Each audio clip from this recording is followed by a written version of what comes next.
সালাসুন জিদ্দুহুন্না জিদ ওয়া হাজলুহুন্না জিদ। হাসতে হাসতেও যদি কেউ তালাক দিয়ে দেয়, তালাক পতিত হয়ে যাবে।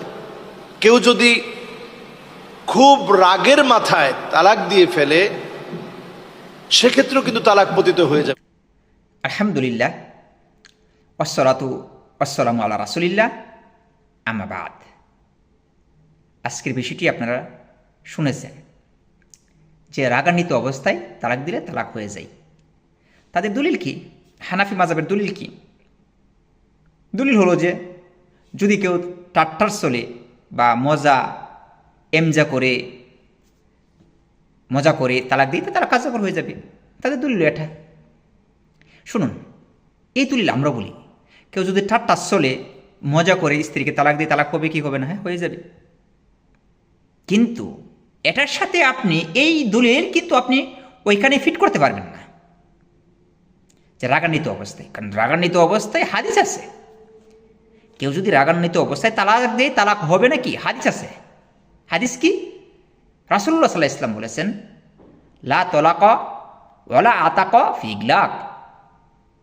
কেউ যদি দাস মুক্ত করে দেয় অথবা তালাক দেয় রাগান্বিত অবস্থায়, সেটা কার্যকর হবে না। কোনো তালাক নাই রাগান্বিত অবস্থায়, কোনো দাস মুক্তি নেই রাগান্বিত অবস্থায়।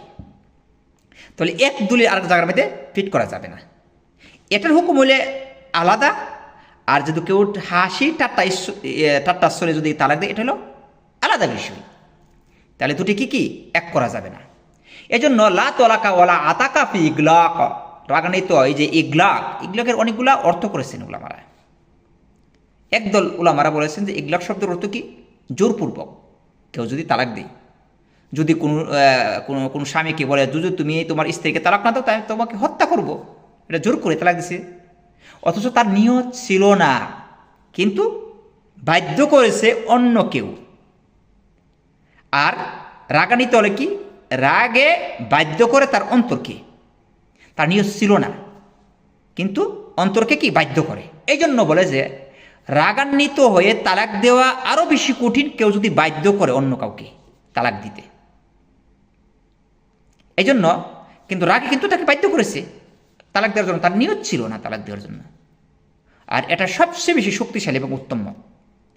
এই জন্য লা তালাকা ওয়ালা আতাকা ফি ইগলাক, রাগান্বিত অবস্থায় তালাক কখনো কার্যকর হবে না। যে হাদিস, এই যে ইগলাক শব্দের অর্থটা ইমাম আহমদ বিন হাম্বল বলেছেন যে গাদব মানে কি? রাগ।